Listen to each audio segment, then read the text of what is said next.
ನಾನೇ ಕಣ್ರಿ, ಯಾರು ಹೇಳಿದ್ರು ಏನ್ರಿ ಅಣ್ಣ? ಅವರು ಕಾಂಗ್ರೆಸ್ ಅವ್ರದ್ದು ಒಂದೇ ಅಜೆಂಡಾ. ಕಳೆದ ಚುನಾವಣೆಗೆ ಏನ್ ಹೇಳಿದ್ರು? ಅಪಪ್ರಚಾರ ಮಾಡಿದ್ರು. ಅವ್ರು ದಯಮಾಡಿ ಹೇಳ್ತೀನಿ, ನಾ ದಿನ ಮುಂಚೆ ದೇವ್ರಿಗೆ ಹೋಗ್ತಿದ್ದಿಲ್ಲ ಅಣ್ಣ. ಈಗ ಯಾವ್ದಾರ ದೇವ್ರ ಕೈ ಮುಗಿತೀನಿ, ಎದಕ್ ಮುಗಿತೀನಿ ಕೇಳ್ರಿ?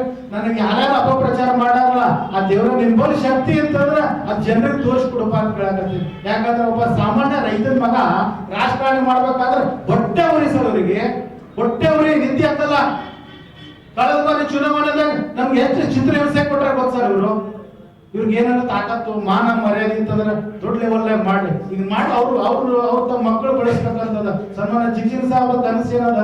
ಬೇರೆಯವ್ರ ಮಕ್ಕಳನ್ನ ಬೆಳೆಸ್ಬೇಕು. ಇಲ್ಲಿ ರೈತಾಪಿ ಮಕ್ಕಳು ರಾಜಕಾರಣಕ್ಕೆ ಬರ್ಬೇಕು, ಒಳ್ಳೆ ಅಧಿಕಾರಿಗಳಾಗಬೇಕು, ಒಳ್ಳೊಳ್ಳೆ ಯೋಜನೆಗಳು ಎಂತಂದ್ರೆ ಜಿಗಿನ ಸಾಹೇಬ್ರು ಇಲ್ಲಿ ಏರ್ಪೋರ್ಟ್ ಆಯ್ತಲ್ಲ, ಇಲ್ಲೆಲ್ಲ ಫ್ಲೈಓವರ್ ಅದವಲ್ಲ, ಇನ್ನು ಕೆಲವೊಂದು ಕನಸುಗಳವ.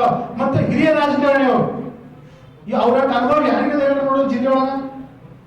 ಈಗೇನ್ ರಾಜಕಾರಣಿಗಳು ಅದಾರಲ್ಲ, ಅವ್ರ ಮುಂದಿನ ಎಲ್ಲ ಇವರು ಸಣ್ಣವ್ರೆ. ಆಸ್ತಿಯಲ್ಲಿ ಬಹಳ ದೊಡ್ಡವ್ರು ಇರ್ಬೋದು, ಬಟ್ ಅನುಭವದಲ್ಲಿ ಬಹಳ ಸಣ್ಣವ್ರು ಜಿಗಿನ ಸಾಹೇಬ್ರಿಗಿದ್ದ. ತನ್ನಾಗಿ ಅವರು ಸುಳ್ಳುಗಳು ಕಾಂಗ್ರೆಸ್ ಇತಿಹಾಸ ಬರೀ ಸುಳ್ಳಿನ ಪ್ರಚಾರ. ಯಾವ್ದೋ ಒಂದು ಎಲ್ಲ ಕೂತಿದ್ ವಿಡಿಯೋ ತಗೊಳ್ಳೋದು, ಅದನ್ನ ಎಡಿಟ್ ಮಾಡೋದು, ನಮ್ ಜೊತೆದಾರ ತೋರಿಸೋದು. ಅದೇ ಕೇಳ್ತೀನಿ, ನಿಮ್ಗೆ ಜಾಯ್ನ್ ಆಗ್ತಾರೆ. ಚಂಬಿ ಪಾಟೀಲ್ ತಮ್ಮ ತಮ್ಮ ತಮ್ಮ ತಮ್ಮ ನಮ್ ತಮ್ಮ ತಿಳ್ಕೊಂಡ್ ತಿರ್ಗಾಡದಲ್ಲ, ಆ ತಮ್ಮಗ್ ವಿಷ ಹಾಕ್ತೀರಿ, ಅಪಪ್ರಚಾರ ಮಾಡಿಸ್ತೀರಿ. ಸನ್ಮಾನ್ಯ ಎಂ ಬಿ ಪಾಟೀಲ್ ನಿಮ್ ಗೌರವ ತರುವಂತದ್ದಾಗೈತಿ. ಯಾಕಂದ್ರ ನಿಮ್ ತಂದೆಯವ್ರ ಕಾಲ ಇಟ್ಕೊಂಡು ರಾಜಕಾರಣಕ್ಕೆ ಬಂದಿರಿ, ನಿಮ್ದೇ ಅದೊಂದು ಗೌರವ ಅದ. ಅಪಪ್ರಚಾರ ಮಾಡಿ ಚುನಾವಣೆ ಎದುರಿಸ್ಬೇಡ್ರಿ. ನಿಮ್ ಶಕ್ತಿ ಇದ್ರೆ ನೀವು ಚುನಾವಣೆ ಮಾಡಿ. ನನ್ನ ಬಗ್ಗೆ ಎಷ್ಟು ಅಪಪ್ರಚಾರ ಮಾಡಿದ್ರು ತಾವೆಲ್ಲ ನೋಡಿದ್ರಿ. ಕುಮಾರಣ್ಣನ್ ಬಡ್ಲಾದಂಗೆ ಎಷ್ಟು ತಡೆದ್ರು. ಪಂಚರತ್ನ ಕಾರ್ಯಕ್ರಮ ಮಾಡಿದ್ವಿ, ಅದಾದ ನಂತರ ಕಾರ್ಯಕ್ರಮ ಬರ್ಬಾರ್ದು ಅಂತೇಳಿ ಅವ್ರ ಶಕ್ತಿ ಎಲ್ಲ ಉಪಯೋಗ ಮಾಡ್ಕೊಂಡು ನಮ್ಮ ಪಕ್ಷದ ನಾಯಕರನ್ನು ಕಟ್ ಹಾಕಿದ್ರು. ಆ ಶಕ್ತಿ ಅವ್ರ ಬಲ ಐತೆ ಅಣ್ಣ. ಕೆಲವೊಂದು ಟೈಮ್ ಕೇಳ್ಬೋದು ಅಂತ ನನಗೆ ಅನಿಸ್ತದೆ. ಯಾಕೆ ಹೇಳ್ತೀನಿ ಕೇಳಿ, ಒಂದ್ ನಿಮಿಷ.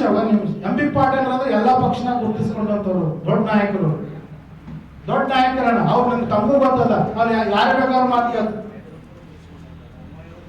ಹೌದು, ಕೆಲವು ಟೈಮ್ ಮಾಡ್ತಾರ. ನನಗೆ ಗೊತ್ತಿಲ್ಲ ಅನ್ನೋದು, ಅವ್ರವ್ರ ಕಮಿಟ್ಮೆಂಟ್ ಏನೋ ಗೊತ್ತಿಲ್ಲ, ನನಗದು ಗೊತ್ತಿಲ್ಲ. ನನಗೂ ಪ್ರಶ್ನೆನೇ ಆಗ್ಯದ, ನನಗೂ ಪ್ರಶ್ನೆನೇ ಅದು.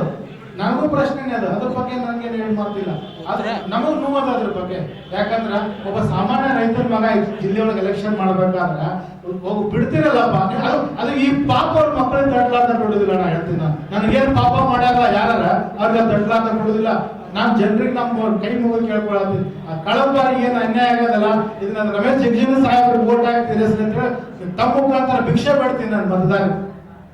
ನಮ್ಮೂರು ಬಿಜೆಪಿಯಲ್ಲಿ ಕೇಳಿದ್ದು ಸನ್ಮಾನ್ಯ ಈಶ್ವರಪ್ಪ ಅವ್ರು ಯಾರಿಗೆ ಕೇಳಿದ್ರೆ ಅಂದ್ರೆ ಅವ್ರು ರಾಜಕೀಯದಿಂದ ನಿವೃತ್ತಿ ಆಗ್ಯಾರ. ಮೊನ್ನೆ 2013 ಪಾರ್ಲಿಮೆಂಟ್ ಚುನಾವಣೆ ಒಳಗ ಅವರು ಪಕ್ಷದ ಆಂತರಿಕ ಬೆಳವಣಿಗೆ ಅವ್ರ ಮಗನಿಗೆ ಕೇಳಿದ್ರೆ ಅಂತ ಹಾವೇರಿ.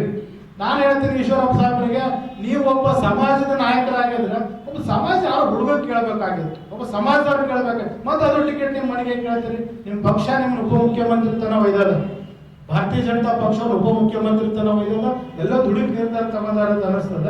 ಅವ್ರು ಸ್ವಲ್ಪ ತಾಳ್ಬೇಕಾಗಿತ್ತು. ಪಕ್ಷದಾಗ 7 ಬೀಳು ಹಾಕ್ತಿರ್ತಾವ, ಏನ್ ಮಾಡಕ್ ಆಗಲ್ಲ, ಅನಿವಾರ್ಯ ಸಹಿಸ್ಕೋಬೇಕಾಗತ್ತೆ.